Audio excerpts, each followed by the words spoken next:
Hey there, this is Matt once again. Welcome back to another review for the month of October. And this time is Cujo. This is the special edition DVD from Lionsgate. Not really sure about the cover. I mean, I guess I get the concept, but I prefer the original VHS cover, which was simpler, but I thought more effective. Is this film on Blu-ray? I don't even know that. It would have to be. It's Cujo. You know what? I wouldn't be surprised if it's not on Blu-ray. I don't know. I should have looked that up before this. But either way, this is a film that I'm surprised I have not reviewed until now because this is a good movie. When people think of killer dog movies, they think of Cujo. And it makes sense. Of course, based on the Stephen King novel. I know in the novel, the little kid here dies, but in the movie they changed it, which was for the better. But it's directed by Lewis Teague, which Stephen King was a big fan of Alligator, which is a film I talked about earlier in the month. And Stephen King was a big fan of that movie, so he's like, oh, get that guy to do Cujo, because I loved Alligator. And then after this, him and Stephen King worked on Cat's Eye, which is a film I do want to get to sometime this month. And the movie is very simple. Saint Bernard chases after a rabbit, sticks his nose in where it should not have been, where it doesn't belong, and a bat with rabies bites the nose, makes Cujo go mad, crazy, batshit, pun intended, batshit insane, and goes on a killing spree, where he kills this one guy. Let's see if there's a picture of that guy here. Yeah, this guy here. Fucks his throat up. Then you have Ed Lauder, which I don't think he's with us anymore.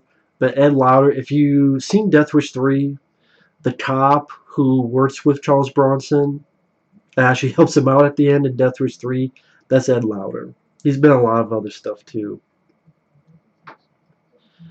And then we have Dee Wallace, aka Dee Wallace Stone, who by this point she had been in E.T. the year before. And then after this she would be in Critters and many other films. She plays a mom who's married to this TV I'm not sure if he's an executive, but he works in advertising. And you can tell from the tension, awkwardness of their marriage isn't working out. It's not they're doing drag out lawn fights and yells and screaming matches, which is actually, I commend the movie not doing that because we've seen that many times before. It's just they're awkward, and by that we're able to assess the situation. And pretty much Dee Wallace, she had an affair with actually Christopher Stone, which was someone who Dee Wallace was involved with, was married to, and unfortunately Christopher Stone passed away. So nowadays she's just called Dee Wallace. And because of this affair, you know, the father finds out about it. But at the same time, the father, he's trying to be a good guy, doing the best that he can. He works very well with the kid, with their child. He's very good with his son. Like, his son has these nightmares and he's scared about the monster in his closet. And there's an opening shot where, not the very opening, but a little bit in the film where, like the way they did it, he's ready to turn the light off and run to his bed. And then when you see sort of his point of view of the bed, they made the room look that much larger.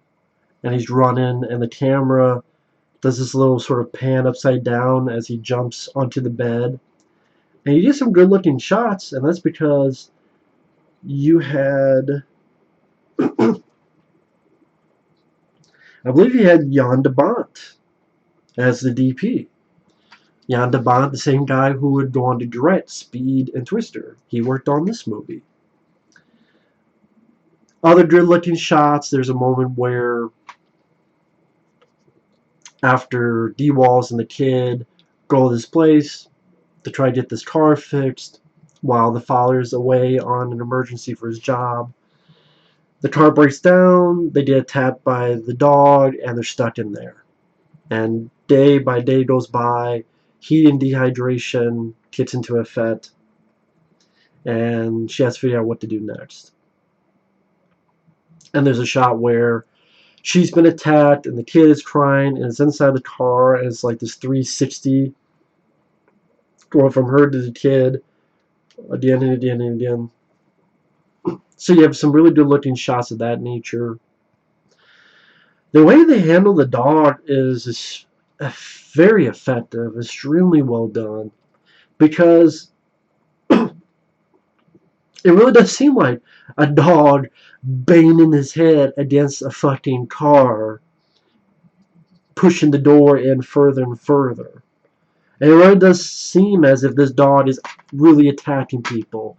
Like at one point, really attacking Dee Wallace and grabbing at her, and then she trying to fight it off, and then the dog gets in the car and they're fighting some more, and then it bites her leg and she's trying to kick it off.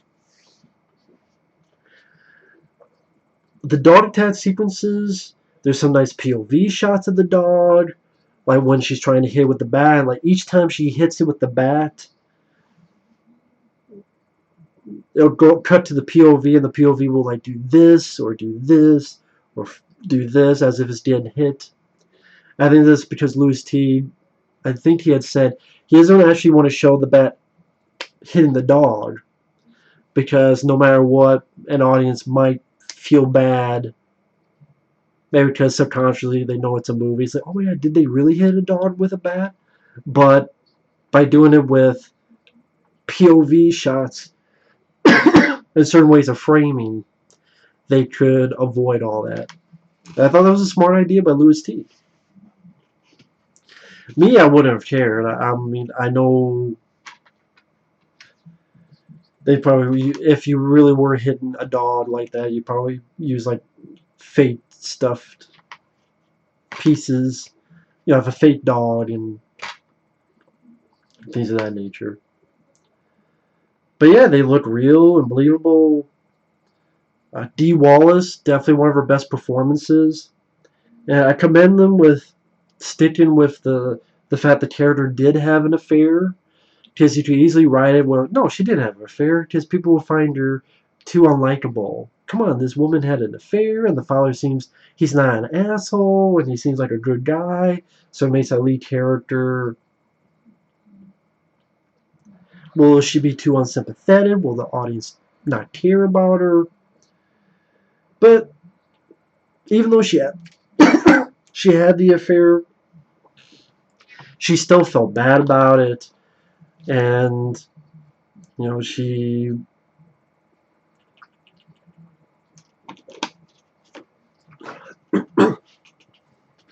knows what she did was wrong. And in a weird way, it's almost as if this whole experience was her penance for doing that. As when you get to the end of the film, the three of them have come together in a freeze frame. I don't know if that's what they were trying to go with in the story, but again, it almost seems as if all this stuff she's going through is penance for the sins she had committed. And Danny Pintauro as the kid, I thought I did a good job. Because when you get to the third act and you have a kid just screaming again and again, very easily people could go, oh my god, shut the fuck up, kid. Just let that character die already. But I thought they handled it well, and Danny, with the stuff they asked him to do, and how young he was, to scream at certain points and cry again and again and again. That's a tough thing to do, especially for a kid, for that consistent of a time on screen, and they pulled it off. Or scenes where the kid looks like as if he's going to a seizure because of heat dehydration. It's like the way his eyes were rolled back. Really felt sorry for these characters, and you really feel that they went through the ringer trying to survive this dog attack. Even the way they make the dog look, where it gets bloodier and dirtier more and more as the movie goes on, and just the action dog attack sequences. There's been other killer dog movies since, but I don't think they've been as good as Cujo. And these little bits of action sequences, the way they're handled, are one reason for it. The cast, like I said, Dee Wallace, the guy who plays the father, I think it's Daniel Hugh Kelly. He did a good job. Again, he treats his son very well.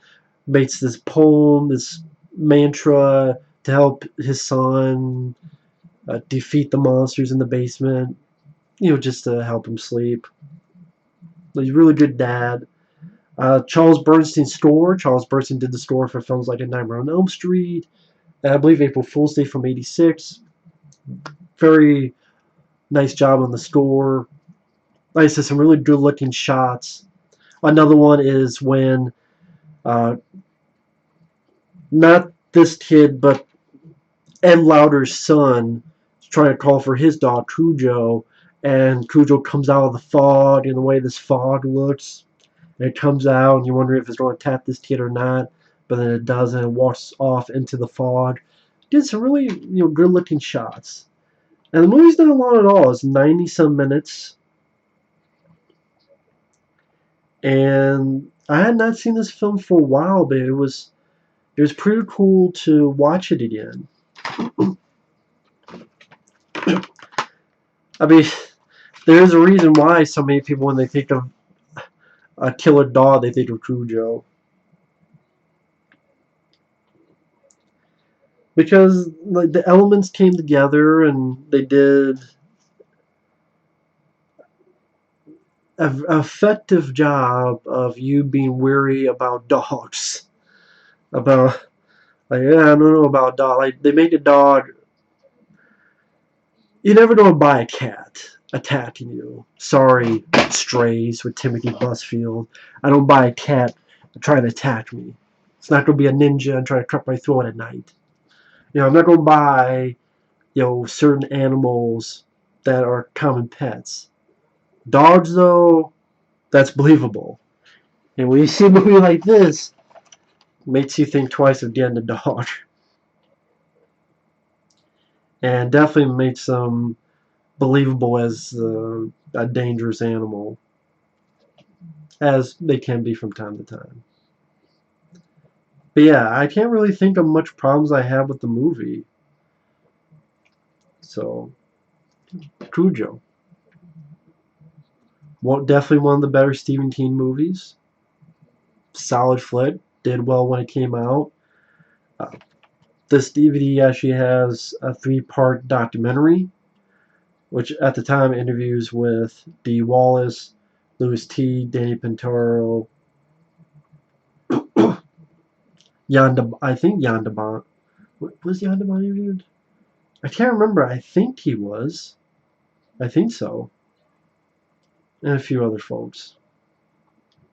But yeah, it's my thoughts on Cujo. Thanks for watching. Take care. And we'll see you guys later. Bye bye.